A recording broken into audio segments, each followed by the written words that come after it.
Shalom adik-adik, selamat pagi. Apa kabar semuanya? Kakak Cika percaya adik-adik semua dalam keadaan yang baik, juga dalam keadaan yang sehat. Hari ini kita mau kembali beribadah sekolah minggu. Kita mau memuji nama Tuhan, kita juga mau mendengarkan firman Tuhan dari rumah kita masing-masing. Tapi sebelumnya, yuk kita mau mempersiapkan hati, pikiran, juga diri kita adik-adik yang masih di tempat tidur. Bangun dari tempat tidurnya, ganti pakaiannya, pakai baju yang rapi, duduk yang manis, juga siapkan Alkitabnya. Oke, sebelum kita memulai ibadah kita pada pagi hari ini, kita mau doa pembukaan yang akan dipimpin oleh Kak Feby.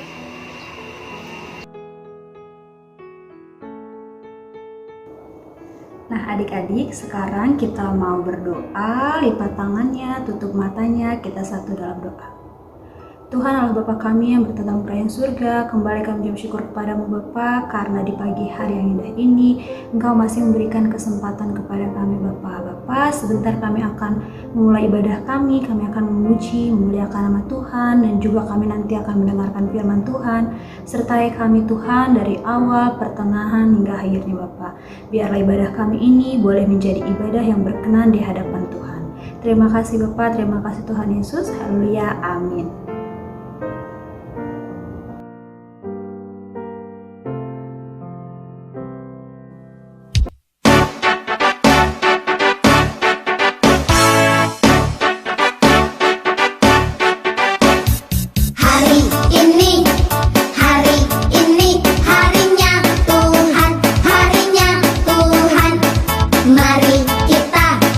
Mari kita bersukaria, bersuka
Nah adik-adik, minggu ini kita akan belajar lagi tentang 10 perintah Allah. Kalau di minggu yang lalu kita sudah belajar poin yang ke-7 dan yang ke-8. Minggu ini kita akan belajar poin yang ke-9 dan yang ke-10. Perintah Allah yang ke-9 adalah jangan mengucapkan saksi dusta tentang sesamamu. Untuk poin yang ke-10 adalah jangan mengingini milik sesamamu.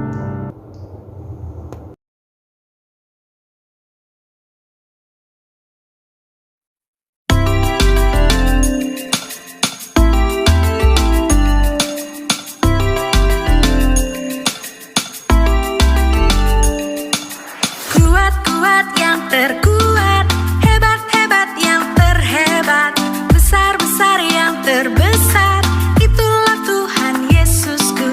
Kuat-kuat yang terkuat, hebat-hebat yang terhebat, besar-besar yang terbesar, itulah Tuhan Yesusku. Yesus yang terkuat, Yesus yang terhebat, Yesus yang terbesar-besar, tiada tandingannya.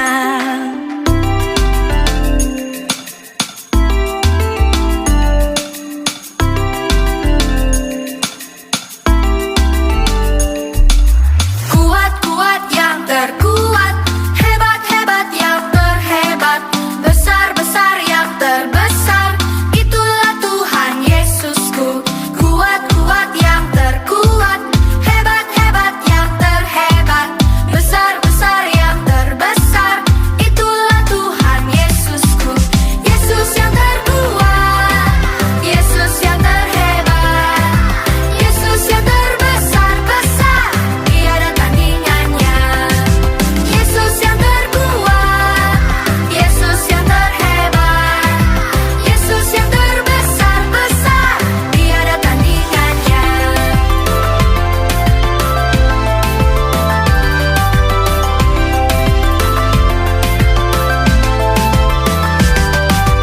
Yesus yang terkuat, Yesus yang terhebat, Yesus yang terbesar-besar, tiada tandingannya. Yesus yang terkuat, Yesus yang terhebat, Yesus yang terbesar-besar, tiada tandingannya. Yesus yang terbesar-besar, tiada tandingannya. Yesus yang terbesar-besar, tiada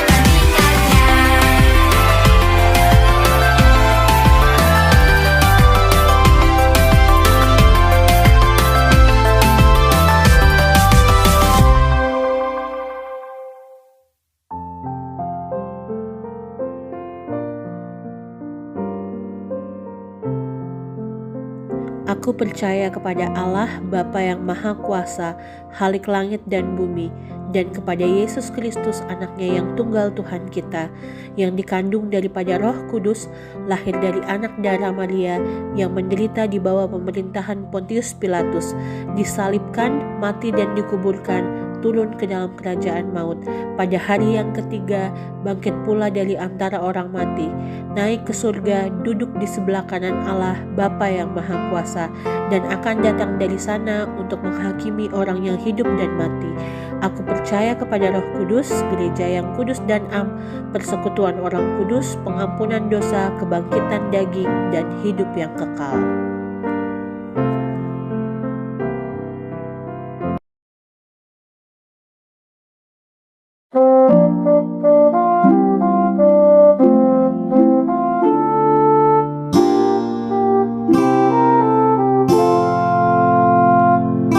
Firman Tuhan ku dengar, ku tanam di hatiku, ku ingin bertumbuh subur, berbuah lebat, Yesus datang padaku. Firman Tuhan ku dengar, ku tanam di hatiku, ku ingin bertumbuh subur, berbuah lebat,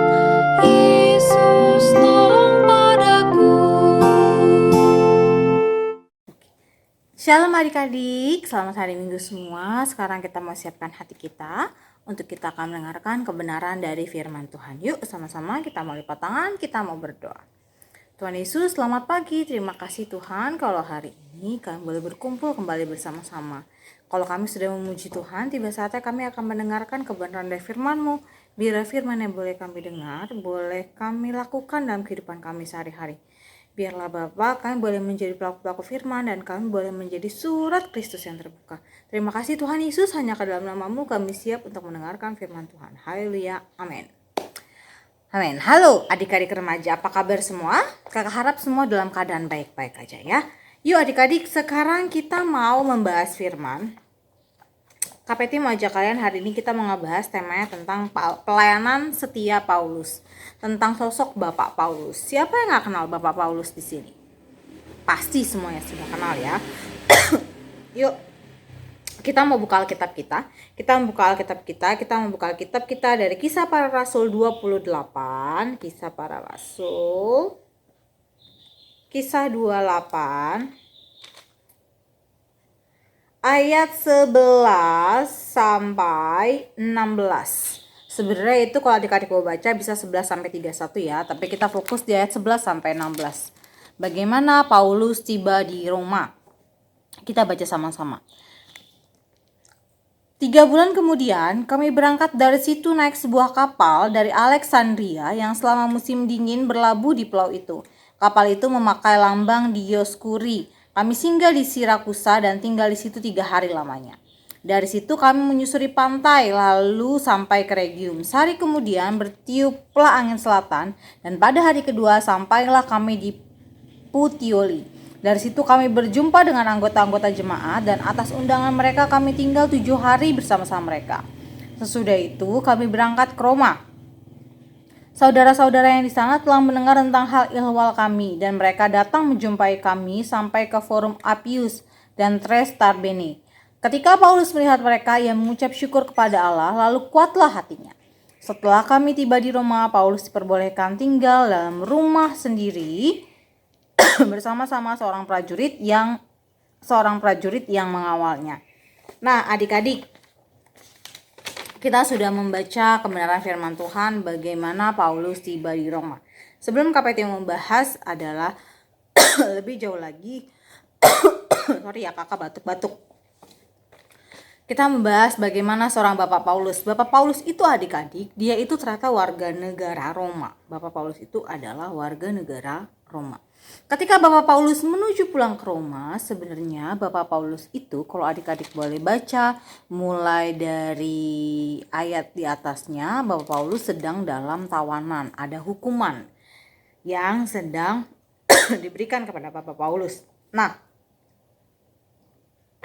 adik-adik tahu nggak kenapa di sini judulnya temanya pelayanan setia Bapak Paulus? Apa yang terjadi adik-adik? Yuk kita mau bedah satu-satu dari ayat 11. 3 bulan kemudian kami berangkat dari situ naik sebuah kapal ke Alexandria. Berarti butuh waktu berapa? Sekitar 3 bulan. Kemudian dia singgah lagi di ayat 12. Mereka di situ singgah 3 hari lamanya. Dari situ kami berjalan menyusur pantai lalu sampai ke Regium. Mereka berarti ketika waktu itu kalau kita menggunakan kapal, mungkin kapalnya kapal layar, itu pasti menggunakan kekuatan anginnya adik-adik ya. Bagaimana tergantung nih angin baunya kemana, anginnya lagi bertiupnya seperti apa, sampai akhirnya butuh waktu lama untuk tiba di Roma. Nah adik-adik lihat, kalau adik-adik baca bagaimana kisah Bapak Paulus, bagaimana seorang Bapak Paulus yang tetap setia melayani Tuhan, sekalipun keadaannya tidak enak, sekalipun Bapak Paulus mesti di penjara. Ketika itu adik-adik tahu bagaimana Bapak Paulus tetap melayani orang-orang yang ada di penjara sehingga akhirnya kepala penjara itu menjadi bertobat. Nah, adik-adik di sini kakak mau jelasin bahwa Bapak Paulus itu, kalau adik-adik baca ayat-ayat berikutnya, Bapak Paulus itu sedang naik banding adik-adik. Sedang naik banding, makanya dia mau pulang ke Roma. Dia mau naik banding kepada para ketermuka di Roma. Untuk apa? Untuk mengenai kasus hukum yang menimpa Bapak Paulus. Nah adik-adik, Bapak Paulus itu punya pelayanan yang benar-benar ketika Bapak Paulus melayani, dia melayani dengan setia. Akibatnya apa? Bukan akibat. Ketika Bapak Paulus melayani dengan setia, ada dampak yang Bapak Paulus rasakan. Dampak pertama apa? Yuk kita mau lihat di ayat 14. Di situ kami berjumpa dengan anggota-anggota jemaat dan atas undangan mereka kami tinggal 7 hari bersama-sama mereka. Dampak pertama ketika Bapak Paulus adalah setia melayani adalah begitu banyak orang yang mau membantu Bapak Paulus. Begitu banyak orang yang mau menolong Bapak Paulus. Kita lihat bisa di ayat 14 bahwa akhirnya Bapak Paulus tinggal di rumah mereka selama 7 hari bersama-sama sebelum akhirnya Bapak Paulus berangkat ke Roma. Bapak Paulus menerima tumpangan. Berarti ketika orang itu memberikan tumpangan kepada Bapak Paulus, berarti kan harusnya orang tersebut, orang yang punya rumah tersebut mengenal Bapak Paulus dan tahu siapa Bapak Paulus. Seperti adik-adik, kakak mau tanya.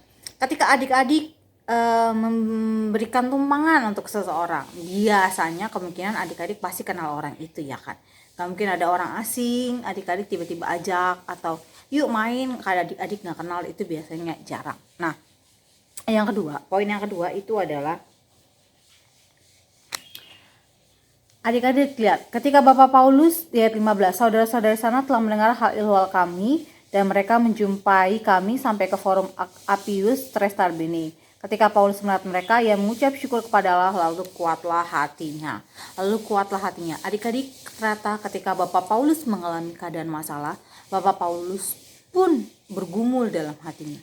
Bapak Paulus pun mungkin hatinya jadi gundah gulana. Bapak Paulus pun mengalami mungkin rasa-rasa ketakutan, mesti gimana, harus gimana. Tapi ketika banyak saudara-saudara yang datang bersekutu bersama-sama menguatkan Bapak Paulus, di ayat 15 Bapak Paulus bilang, Bapak Paulus mengucap syukur kepada Allah, lalu kuatlah hatinya. Nah adik-adik, kakak mau ngajarin gini. Seperti yang sudah kita baca dalam pelayanan Bapak Paulus adalah pelayan yang setia. Kakak Peti mau mengajak adik-adik semua, khususnya adik-adik remaja nih ya. Adik-adik remaja nih, kakak mau kasih contoh. Contohnya adalah Simon teman kalian itu selalu setia memberikan catatan kepada kakak ataupun kandes. Pasti Simon bilang, WhatsApp kak, ini ya rekapan ini ya catatan pelajaran minggu ini. Itu salah satu contoh yang setia.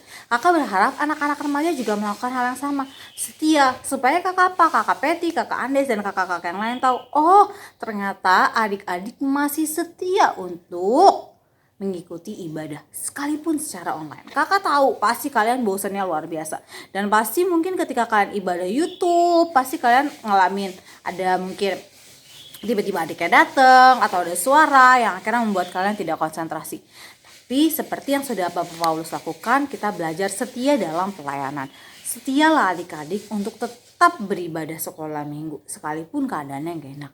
Setialah adik-adik untuk tetap menjadi surat Kristus yang terbuka adik-adik. Kalau misalnya adik-adik tahu bahwa surat Kristus yang terbuka apa sih kak? Surat Kristus yang terbuka itu adalah hidup adik-adik boleh menjadi berkat dan menjadi contoh. Menjadi contoh untuk banyak orang, bukan hanya banyak orang, juga menjadi contoh untuk keluarga misalnya, karena adik-adik setia untuk setiap minggu beribadah online, akhirnya mungkin mama papanya lihat, oh anak remajanya setia nih, adik-adik bisa menjadi surat Kristus dan contoh yang terbuka. Berarti hari ini kita mau belajar dari Bapak Paulus apa adik-adik? Kita mau tetap setia dalam melayani sekalipun ada masalah, ya kan? Sekalipun ada masalah, tapi ketika kita memiliki persekutuan teman-teman remaja, teman-teman pendoa kalian, seperti yang Bapak Paulus alami, ketika Bapak Paulus melihat mereka, Bapak Paulus mengucap syukur dan kuatlah hatinya.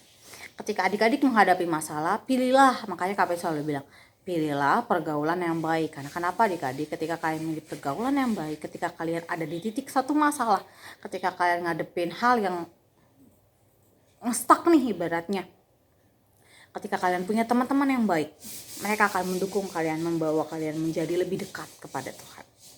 Dan kuatlah hatinya. Tapi kalau kalian pilih pergaulan yang salah, mungkin pada akhirnya kalian diajak, udah deh, mendingan kita pergi. Lu bosan kan di rumah, lu bete kan sama orang rumah lo, yaudah yuk kita cabut yuk, kita kongko yuk, atau kita ngerokok dulu yuk, atau kita ngelakuin hal-hal yang menurut kalian ketika itu hal yang menyenangkan hati kalian. Tapi ingat, itu sifatnya sementara. Itu sifatnya nggak abadi. Dan pada akhirnya kalian akan nyesek nantinya. Jadi KPT harap anak-anak remaja sekarang dalam keadaan yang kalian nggak bisa keluar, atau mungkin jadi terbatas, semua segala sesuatu terbatas, tapi KPT harap adik-adik tetap setia untuk beribadah setiap minggunya, tetap setia untuk menjadi surat Kristus yang terbuka. Dan KPT berharap adik-adik bisa memilih pergaulan yang baik. Kalian sudah besar, kalian tahu mana yang baik dan yang tidak. Itu firman hari ini. Selamat hari Minggu adik-adik, Tuhan Yesus berkati. Yuk kita mau lipat tangan, kita mau berdoa. Tuhan Bapa kami surga, Bapa kami yang baik, selamat pagi, terima kasih untuk berkat-Mu, terima kasih untuk kebenaran firman hari ini. Bapa, ajar kami seperti Bapak Paulus yang kami tetap setia melayani.